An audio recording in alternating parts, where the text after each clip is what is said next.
Hello, I'm Jason Hone. I'm going to talk to you today about how you can process dandelions in your house. So stay tuned.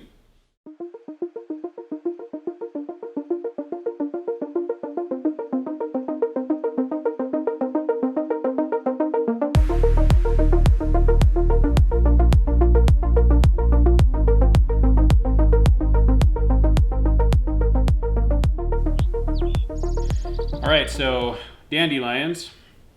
Everybody's got them. They're everywhere. You can find them all over the continent here in North America. You find them in South America, Europe, Asia. I found them every continent I've traveled to. But kind of get an idea here, you can see they've got a long taproot. So anybody who's tried to pull them knows they can be kind of a menace, but they have a very good use. So you can use the tops as a cooked green. We're later in the summer, moving into fall. You can cook the greens at this point. Early in the spring, they're delicious, and you can eat them as they are. But as you move later, they get a little more bitter. So if you boil them and pour off, and you can use them as a cooked herb, which is really quite tasty. And so dandelions grow everywhere. You can pull them up easily. You can harvest them as a food. They grow in your garden anyway. You might as well. So right now we're going to talk about dandelion roots and what you can do. So right here we've got a fresh dandelion root, and you want to dry that before you try to turn it into something else. If you're going to use it for a drink, they're best dried and toasted. So that's the process we're going to go through here today. If you're going to use this right now as a food, you just take this, top off the leaves.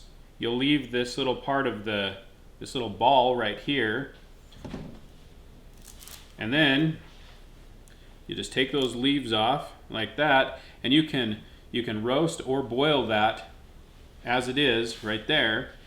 And it's really good boiled, and I've fed it to my family on many occasions, both in the field and here at home. Now this part you're going to take and dry to make a drink, and the best way to store those after you've dried them, or even to dry them, you can put them in a cloth bag. After you get them to this point, you can put them in a cloth bag and then hang them up to dry. Now before you use them, you want to make sure that there's no mildew or anything on them, so you can look at them. Mildew has a specific smell. These all smell really great. There's no mildew in them.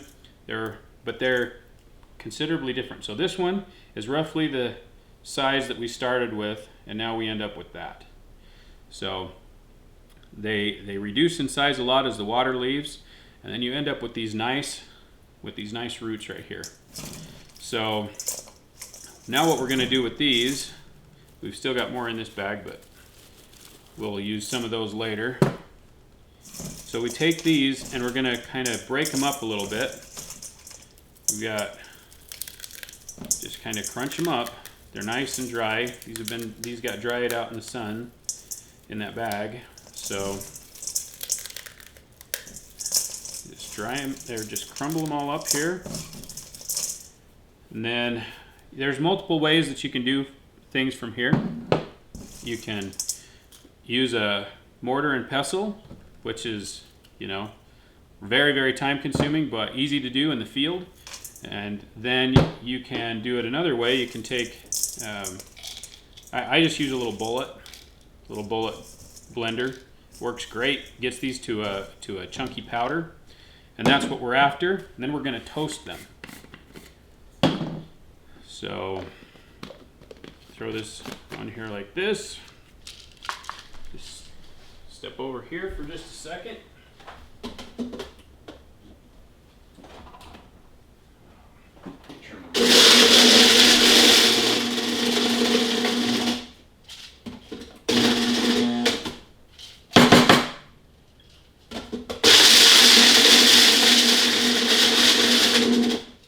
And that's good enough to give us what we need.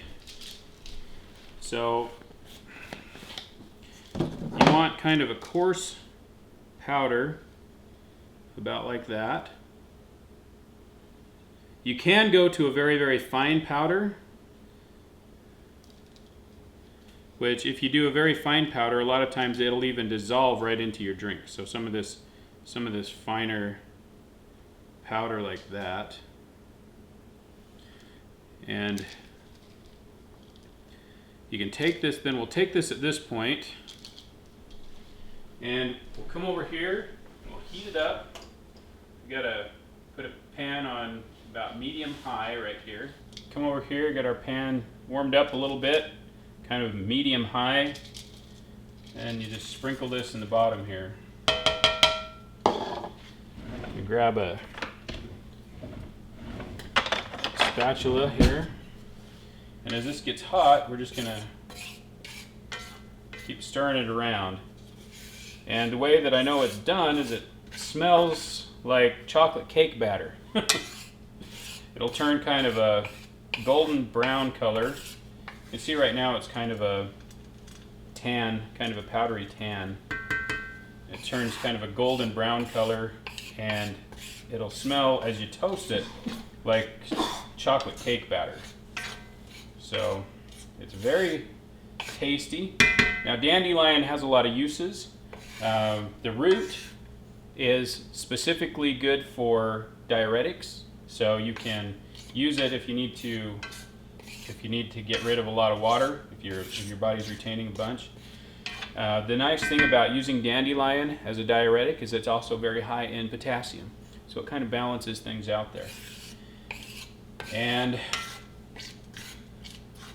it was one of the first foods that came up in the spring, so a lot of the pioneers and others loved it. My grandmother was one of those. She told us a lot of stories about surviving on dandelion. And another thing that they used this version, these drinks for, was as a coffee substitute.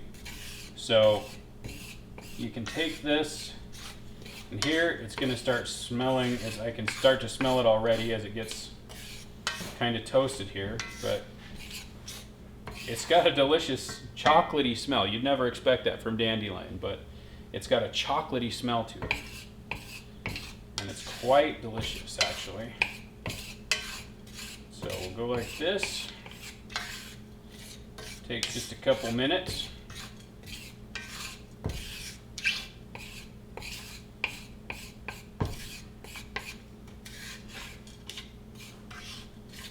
And then you start to see we've got a darker kind of golden brownish color here. And that's all the heat we need. We're done. I like using cast iron for it. Just make sure you got a nice dry pan. You want to wipe any oils or anything out of the pan before you do this. And then you end up with this nice chocolatey smell all over in the kitchen, which is great. Everybody usually loves it. I've had the kids come in before thinking that I had made brownies, so I guess that's a pretty good sign that it's something tasty. Now we've got these, and then we're just going to get them out of our hot pan here, put them into a little smaller container. Let me grab a hot pad.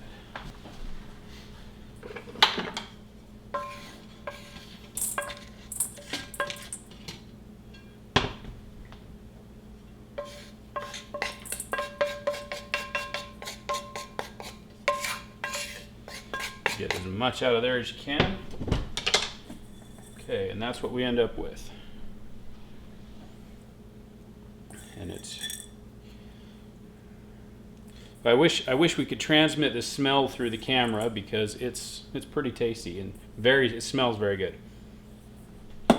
Anyway, so then we just put this into a tea ball or tea bag or whatever and pour some hot water over it. All right, now that we've got this toasted, we have a couple options. It's really easy to pick up some of these little tea bags that you can just use and then throw away, or you can use something that's more sustainable. Use one of these little metal tea balls, and You just throw a little bit in here.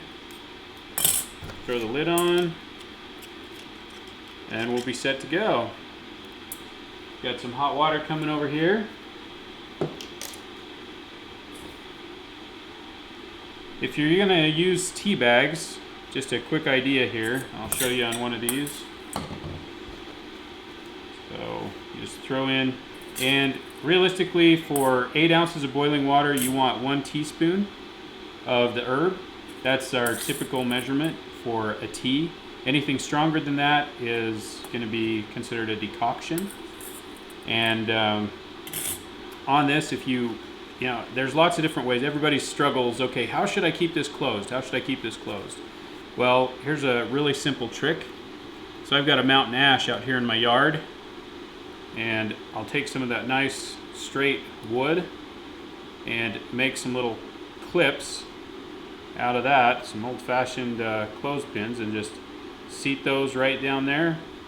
And good one-time use from a wood that's not going to make you sick or cause any negative effects. And there you've got 1 serving all packaged up and ready to go. So again, that's just a little straight stick with a split in it, and then I'll take a little wedge, a little tiny narrow wedge, and put it down in there, and then just let it dry that way. And I got a whole collection of them right there, ready for another use. So, and then you don't worry about it when you have to throw them away. But it's very, very simple little deal. All right, so we've taken our tea and put it in to this. And now we're gonna just add some hot water. You wanna let it steep for anywhere from 7 to 20 minutes. The longer it's in there, the better the flavor, in my opinion. So just pour that in there.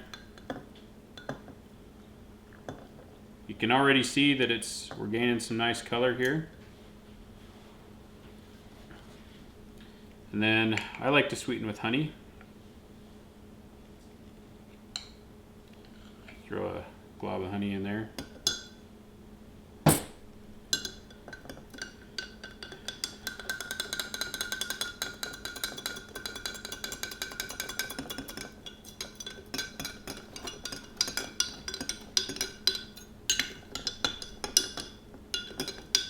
Yeah, you can kind of smell the chocolatiness of it. Means we cooked it long enough. And you can already see how dark that's getting. And just like with the coffee, you can add cream to this. You can do whatever. It's pretty tasty stuff. So a little bit warmish at the moment, but there we go. Yeah, it's good. There we go. All right. Hope this has been valuable for you. If it has, please hit the subscribe button. And this is Jason Hone teaching you about wild edibles.